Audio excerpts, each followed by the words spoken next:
لیلۃ القدر کے بارے میں اللہ فرماتے انا انزلناہ فی لیلۃ القدر، ہم نے قرآن کو لیلۃ القدر میں نازل کیا۔ اور لیلۃ القدر کیا ہے؟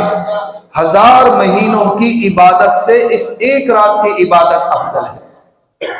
اس ایک رات کی عبادت 1000 مہینوں کی عبادت سے افضل ہے۔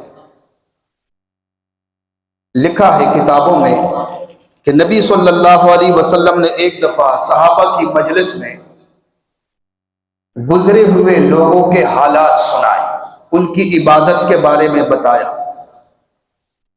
فرمایا بنی اسرائیل میں سے ایک عابد تھا، 1000 سال اس نے مسلسل عبادت کی۔ پھر آپ نے فرمایا کہ انبیاء میں سے 4 نبی، حضرت زکریا علیہ السلام، ایوب علیہ السلام، حضرت حزقیل علیہ السلام، حضرت یوشع علیہ السلام، فرمایا یہ 4 نبی ایسے گزرے ہیں کہ انہوں نے 80 سال اللہ کی عبادت کی، 80 سال۔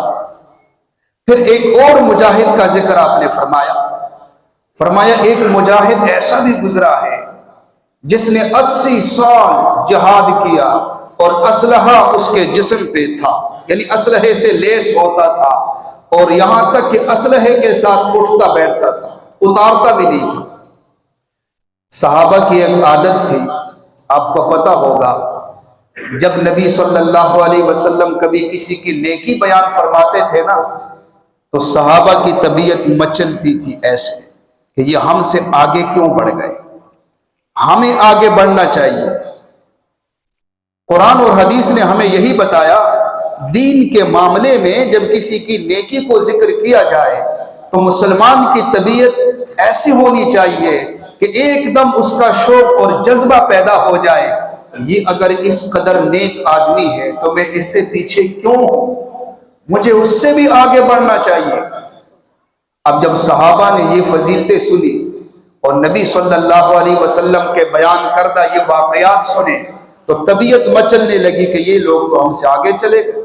80 سال، 1000 سال، 1000 مہینے اور 80 سال، تو ہماری تو اتنی عمریں بھی نہیں ہے، جتنی عمر ہے اس میں ضروریات بھی ساتھ لگی ہے، مسلسل تو ہم عبادت نہیں کر سکتے۔ اس کا مطلب کہ یہ لوگ ہم سے آگے بڑھ گئے، ہم پیچھے رہ گئے۔ ایک ہماری طبیعت ہے، وہ یہ ہے کہ جب دین کی بات ہوتی ہے تو کبھی ہمارے ذہن کے اندر ایسا وسوسہ بھی نہیں آتا کہ مجھے اس سے آگے بڑھنا چاہیے، بلکہ جب دنیا کی بات ہمارے سامنے ہوتی ہے نا تو فوراً خون گرم ہو جاتا ہے۔ اس نے مکان بنا لیا، میں نے کیوں نہیں بنایا؟ قرضہ اٹھاؤں گا جو بھی ہوگا، لیکن اس کو دکھاؤں گا کہ میں بھی بنا سکتا ہوں۔ اس نے گاڑی خرید لی، میں نے کیوں نہیں خریدی؟ یہاں تک کہ حج عمرہ کو بھی ہم نے رواج ہی بنایا ہے آج کل۔ اس کے والدین نے عمرہ کیا، میں مقروض ہوں، قرض اٹھاؤں گا لیکن دکھاؤں گا میرے والدین بھی عمرہ کریں گے۔ اس کے والدین نے حج کیا، میں بھی کروں گا۔ اسی طرح شادی کے معاملے میں بھی غیرت ہمیں یاد آتی ہے۔ جب ہم کسی کی شادی کے موقع پہ رسم و رواج کو دیکھتے ہیں نا، خوب وہ پیسہ اڑاتے ہیں، تو فوراً ذہن میں آتا ہے کہ جب میرے بیٹے کی شادی ہوگی نا، اس سے بھی زیادہ میں فضول خرچی کروں گا۔ ہاں پیسے نہیں ہے تو قرضہ لے لوں گا، لیکن دین کے معاملے میں یہ غیرت کبھی بھی نہیں اٹھتی کہ وہ اتنے نوافل پڑھتا ہے، وہ مسجد میں ہوتا ہے، وہ تلاوت کرتا ہے، وہ ذکر و اذکار کرتا ہے، وہ غریبوں کے لیے سہارا بنا ہوا ہے، غریبوں کی مدد کر رہا ہے۔ یہ مشکل ہے یہ معاملہ، ہم سب کا یہی حال ہے، میرا بھی یہی حال ہے۔ یہ نہ ہو کہ آپ لوگ کہو کہ ہمیں نشانہ بنا دیا، ہم سب کا یہی حال ہے۔ تو یہ غیرت دین کے معاملے میں ہونی چاہیے، جس سے نبی صلی اللہ علیہ وسلم نے منع فرمایا اس میں نہیں۔ اور یہ حقوق العباد اور حقوق اللہ دونوں میں ہونی چاہیے، حقوق مالیہ اور بدنیہ دونوں میں ہونی چاہیے۔ جب ہم سنیں کہ فلاں نے اتنی زکوٰۃ دی، اور مجھ پر بھی اتنی زکوٰۃ فرض ہوتی ہے، تو یہاں یہ غیرت بھی اٹھنی چاہیے کہ اللہ کی رضا کے لیے ہم دے دیں زکوٰۃ۔ کوشش کریں گے نا انشاءاللہ اس کی۔ ہمارے اندر تو ایک بیماری ہے، وہ یہ دنیا کے معاملے میں تو بڑی مشکل سے کسی کی رہنمائی کرتے ہیں۔ دنیا کے معاملے میں اگر ایک بندہ پریشان زدہ ہے، آپ کسی ملازمت کے معاملے میں، کاروبار کے معاملے میں اس کے رہنمائی کریں، کم لوگ ایسے ہیں جو رہنمائی کرتے ہیں، چھپاتے ہیں، یہ بھی کمائے گا تو پھر تو ہم برابر ہو جائیں گے، بڑی مشکل سے۔ لیکن دین کے معاملے میں ہماری حالت یہ ہے کہ جب خود اپنی نماز پڑھتے ہیں تو باہر نکل کر دوسرے کو للچائی ہوئی نظروں سے دیکھتے ہیں، اس نے کیوں نہیں پڑھی، یہ لیٹ کیوں آیا، میں نے تہجد کی نماز پڑھی، اس نے کیوں نہیں پڑھی، میں نے دین کا کام کیا، اس نے دین کا کام کیوں نہیں کیا۔ اس معاملے میں تو ہم دوسرے کو نشانہ بناتے ہیں، دنیا کے معاملے میں سارا کچھ چھپا لیتے ہیں۔ بھائی اگر کسی کو کسی نیکی کی توفیق ملتی ہے تو وہ اس پر غرور نہ کرے، یہ اللہ کی توفیق ہے، اللہ نے آپ کو منتخب کیا، آپ سے کوئی اچھا کام لے لیا، اب دوسرے کو نشانہ کیوں بنا رہے ہو؟ دوسرے کو نشانہ بناؤ گے، ممکن ہے اس کے اندر کوئی ایسی صفت ہو جو آپ کے علم میں نہ ہو، اور آپ کی اتنی ساری عبادتوں سے وہ صفت زیادہ اللہ کو پسند ہو، آپ کو کیا پتا ہے؟ اس لیے کوئی بھی نیکی کرے اللہ کی رضا کے لیے، دین کا کام کرے اللہ کی رضا کے لیے، اللہ کے راستے میں خرچ کرے اللہ کی رضا کے لیے، نماز پڑھے اللہ کی رضا کے لیے، مسجد کی صفائی کرے اللہ کی رضا کے لیے، مسجد کی دیکھ بھال کرے اللہ کی رضا کے لیے، مسجد کے اندر اپنا پیسہ لگائے اللہ کی رضا کے لیے، کسی اور کو نشانہ نہیں بنانا۔ ہر بندے کے اندر اللہ تعالیٰ نے اوصاف رکھے ہیں، اللہ نے صفتیں رکھی ہیں۔ دین صرف عبادت کا نام نہیں ہے، اور صرف جو ہے ذکر و اذکار کا نام بھی نہیں ہے، اس میں حقوق العباد بھی ہے، اس میں حقوق اللہ بھی ہے، بلکہ عبادت کا شعبہ تو مختصر ہے، اور حقوق العباد کا جو شعبہ ہے یہ بڑا طویل ہے اور بڑا وسیع ہے۔ مسلمان اس کو کہتے ہیں جو 100% دین اسلام کے مطابق اپنی زندگی بسر کرے۔ تو میں بات بتا رہا تھا کہ جب نبی صلی اللہ علیہ وسلم نے لیلۃ القدر کے بارے میں وہ جو میں نے روایت پڑھی تھی اور سورت پڑھی تھی، جب آپ نے صحابہ کے سامنے گزشتہ لوگوں کے واقعات بیان فرمائے تو صحابہ کی طبیعت میں چلنے لگی، اور یہ صحابہ کی صفت تھی۔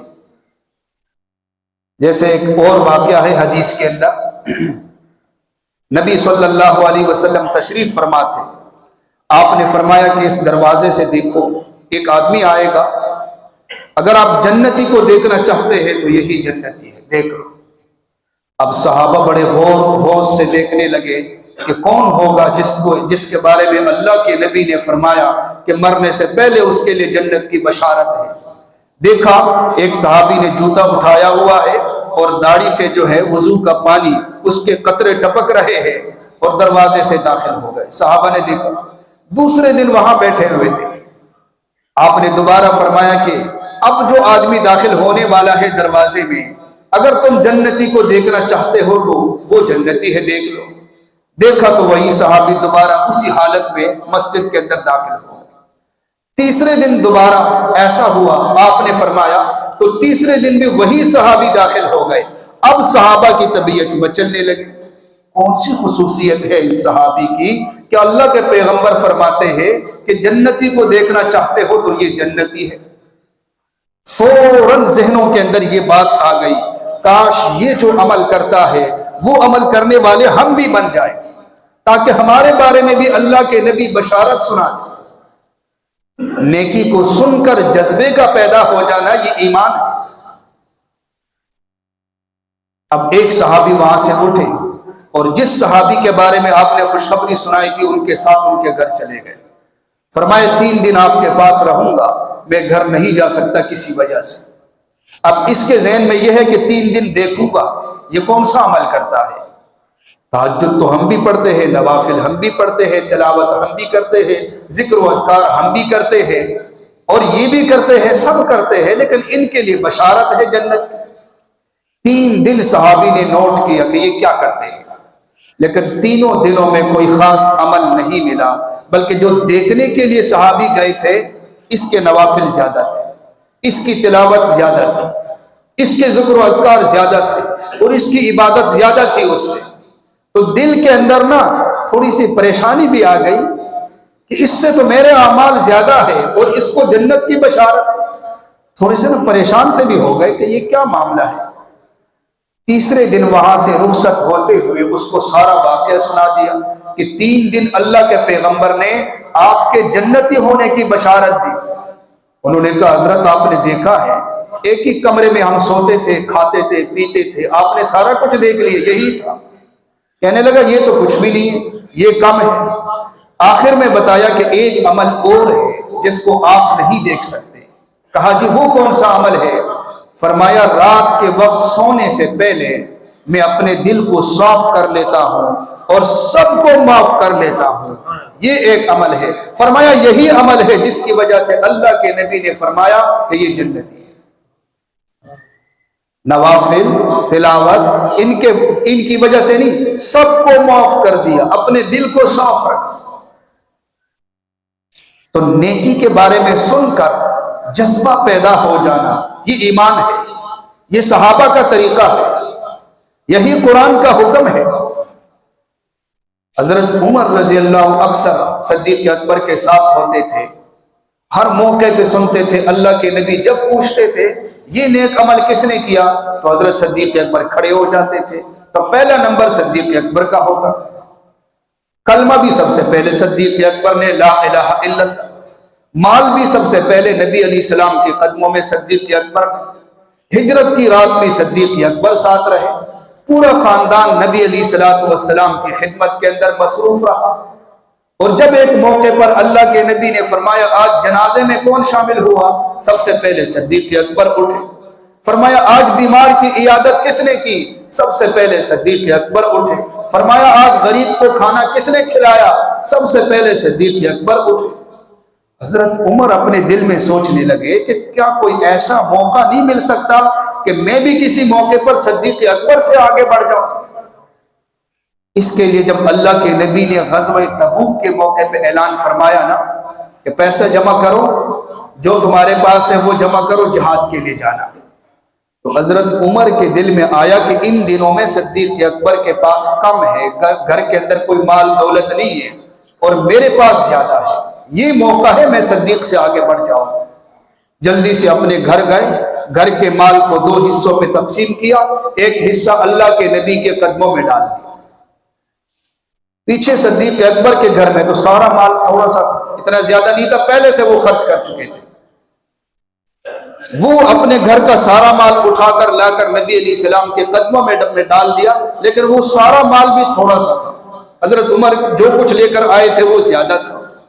اب حضرت عمر انتظار میں ہے کہ اللہ کے نبی پوچھیں گے کہ یہ کون لے کر آیا تو یہ زیادہ ہے، تو کہا جائے گا یہ عمر لے کر آ گئے، اور یہ کون لے کر آیا، یہ صدیق اکبر، یہ کم ہے، تو اس موقع پر میں صدیق اکبر سے آگے بڑھ جاؤں۔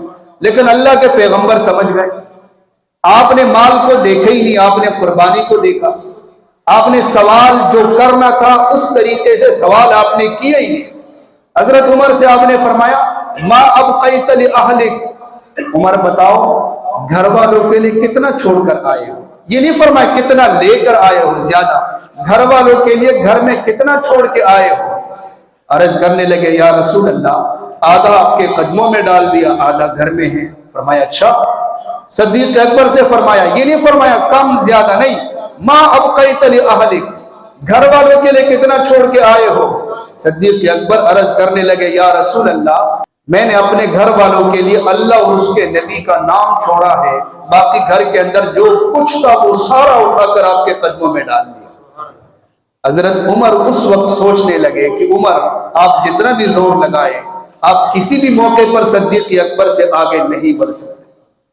ایسا ہمارا شوق ہونا چاہیے، یہ والا جذبہ ہمارا ہونا چاہیے، ایک دوسرے سے نیکی کے کاموں میں آگے بڑھنا۔ تو صحابہ کی طبیعت مچلنے لگی کہ ان گزشتہ امتوں کے پاس تو کافی وقت تھا، ان کی عمریں بھی زیادہ تھی، تو انہوں نے نیک اعمال کیے، ہماری تو عمریں بھی کم ہے، پریشان ہو گئے۔ نبی علیہ السلام سے سوال کیا، آپ بھی خاموش ہو؟ اتنے میں اللہ نے حضرت جبریل کو بھیجا، حضرت جبریل سورت لے کر آ گئے، انا انزلناہ فی لیلۃ القدر، ہم نے قرآن کو لیلۃ القدر میں نازل کیا۔ وما ادراک ما لیلۃ القدر، آپ کو کیا پتا ہے کہ لیلۃ القدر ہے کیا؟ لیلۃ القدر خیر من الف شہر، یہ ایک رات ہے جس کی عبادت 1000 مہینوں کی عبادت سے افضل ہے۔ فرمایا وہ تو 80 سال کی بات ہے، اور یہاں 1000 ایک رات کی عبادت 1000 مہینوں کی عبادت سے افضل۔ یہ اس امت پر اللہ کے احسانات ہیں۔ اللہ تعالیٰ نے اس امت کے لیے تیز پرواز کی راہ عطا کر دی، تیز پرواز، رفتار میں تیزی، وقت کم، عمل کم، ثواب زیادہ۔ جیسے آپ نے سفر میں دیکھا ہوگا نا، ایک آدمی پیدل چلتا ہے، اس کی رفتار اور ہے، ایک آدمی جو ہے وہ گدھے اور خچر پر سواری کرتا ہے، اس کی رفتار اور ہے، ذرا تیز ہے۔ ایک آدمی گھوڑے پہ سواری کرتا ہے، اس کی رفتار اس سے بھی تیز ہے۔ ایک آدمی جو ہے وہ کار پہ سواری کرتا ہے، اس کی رفتار اس سے بھی تیز۔ ایک آدمی ہوائی جہاز میں بیٹھ کر جو ہے سفر کرتا ہے۔ اب یہ تو مہینوں کا سفر گھنٹوں میں طے کرتا ہے، اگر پیدل جائے تو مہینوں نہیں سالوں کا سفر وہ گھنٹوں میں طے کر لیتا ہے۔ یہی معاملہ اللہ نے اس امت کے ساتھ فرمایا۔ عمر تو اللہ تعالیٰ نے کم دی، لیکن ایسے مواقع اللہ نے عطا فرمائے کہ معمولی عبادت اگر یہ کرے تو ثواب بہت زیادہ ہے۔ ان میں سے ایک لیلۃ القدر ہے، ایک رات اگر کسی کو مل جائے تو 1000 مہینوں کی عبادت سے زیادہ افضل ہے۔ اچھا، اس رات کو یہ عظمت کیوں ملی؟ یہ خود قرآن بتاتا ہے، انا انزلناہ فی لیلۃ القدر، چونکہ اس رات کی نسبت بن گئی قرآن کے ساتھ، اور قرآن اللہ کی عظیم کتاب ہے، تو اللہ نے اس رات کو بھی عظمت عطا فرمائی۔ اسی طرح جس کے سینے میں قرآن ہو اس کی بھی عظمت ہے، یہاں تک کہ مرنے کے بعد بھی اس کا مقام ہے۔ قبر کے اندر جو فرشتے ہیں نکیر منکر، وہ بھی سوال نہیں کر سکتے۔ بعض صورتوں کے بارے میں لکھا ہے کہ وہ صورتیں مقابلے کے لیے آئے گی کہ یہ مجھے پڑھتا رہا، تلاوت کرتا رہا، کیسے اس سے سوال کر سکتے ہو؟ اور جب حشر کے میدان میں رسوائی ہوگی تو جو قرآن پہ عمل کرنے والا ہے اس کو عرش کے سائے میں جگہ ملے گی، اور جب یہ جنت میں جائے گا وہاں بھی اس کا استقبال ہوگا۔ یہ اس وجہ سے کہ اس کی نسبت قرآن کے ساتھ بنی ہے، یہ قرآن کی وجہ سے یہ سارا مقام ہے، اور پوری امت کی نسبت قرآن کے ساتھ ہے۔ اللہ نے پوری امت کو ایک مقام عطا فرمایا، امت محمدیہ، لیلۃ القدر کی نسبت قرآن کے ساتھ، تو اللہ تعالیٰ نے کتنا مقام عطا فرمایا، بڑا مقام۔ لیلۃ القدر، قدر کا معنی ہوتا ہے عظمت، قیمت۔ ایک آدمی ہے، گناہگار ہے، خطاکار ہے، سیاکار ہے، یہ رات اس کو ملتی ہے، اس کو عبادت کی توفیق ملتی ہے، وہ معافی مانگتا ہے، رو رو کر اپنے گناہوں کو معاف کروا دیتا ہے، نوافل پڑھتا ہے۔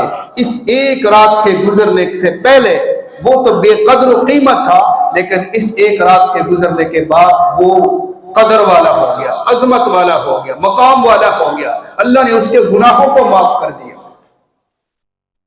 فرمایا لیلۃ القدر خیر من الف شہر، ایک رات لیلۃ القدر، اس کی عبادت 1000 مہینوں کی عبادت سے افضل ہے۔ ایک آدمی اس رات کو تلاوت کرتا ہے تو 1000 مہینوں کی تلاوت سے بھی یہ زیادہ افضل ہے۔ نوافل پڑھتا ہے 1000 مہینوں کی نوافل سے زیادہ افضل۔ ذکر و اذکار کرتا ہے، صدقہ دیتا ہے، کسی غریب کے ساتھ تعاون کرتا ہے، 1000 مہینوں کی نیکیوں سے یہ زیادہ افضل ہے۔ اور زیادہ کتنا ہے یہ اللہ کے علم میں، فضیلت تو بہت زیادہ ہے۔ سب کے دلوں میں یہ بات آئی ہوگی کہ ہمیں یہ رات مل جائے۔ جیسے میں نے پہلے بتایا نا، نیکی کے بارے میں سن کر جذبے کا اٹھنا، یہ ایمان کی نشانی ہے۔ جس کے دل میں یہ بات نہ، جس کے دل کے اندر یہ خیال نہ آیا ہو، وہ اپنے ایمان پہ نظر ثانی کرے۔ ایمان کی نشانی تو یہ ہے کہ کسی نیک عمل کا سننا، دل کے اندر جذبے کا اٹھ جانا، تو جذبہ اٹھا ہے نا انشاءاللہ۔